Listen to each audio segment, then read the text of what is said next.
వివరాలు కరెక్ట్ చెప్తలేరు, మీరు కరెక్ట్ చెప్పాలని అడిగినాం, తప్పు చెప్తున్నారని అడిగినాం, దానికి జవాబు చెప్పలేదు. పోనీ అసెంబ్లీలో పెట్టండి లెక్కలని అడిగినాం, దానికి జవాబు లేదు. పోనీ గ్రామ పంచాయతీలలో వివరాలు ఇవ్వండి అని అడిగినాం, దానికి జవాబు లేదు. ఇవాళనంట మొత్తం ఇచ్చినటువంటి డేటా, వాళ్ళకు వచ్చినటువంటి డేటా అంతా తీసుకుపోయి ఒక ఇండిపెండెంట్ ఎక్స్పర్ట్ కమిటీకి ఇస్తారట. ఆ ఇండిపెండెంట్ ఎక్స్పర్ట్ కమిటీలు ఈ డేటాను అనలైజ్ చేస్తారంట. ఈ డేటాను వాళ్ళు అనలైజ్ చేసి మనకు డీటెయిల్స్ చెప్పే వరకు మనం ఎవ్వరం కూడా దాని మీద మాట్లాడొద్దట. దానికోసం నిన్న హెచ్చరిక జారీ చేసిరు.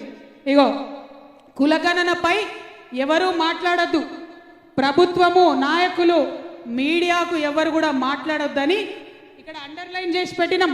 స్వతంత్ర సంస్థనట, వీళ్ళు ఇండిపెండెంట్ సంస్థనట, వీళ్ళు మనకు హెచ్చరిక చేస్తున్నారు. మీరెవరు మాకు హెచ్చరిక చేయడానికి? మీకు ధైర్యం ఉంటే, మీకు నిజాయితీ ఉంటే, నిజంగా బీసీల పట్ల కాంగ్రెస్ పార్టీకి చిత్తశుద్ధి ఉంటే మొన్న వేసిన కులగణన వివరాలు మీరు అసెంబ్లీలో పెట్టండి.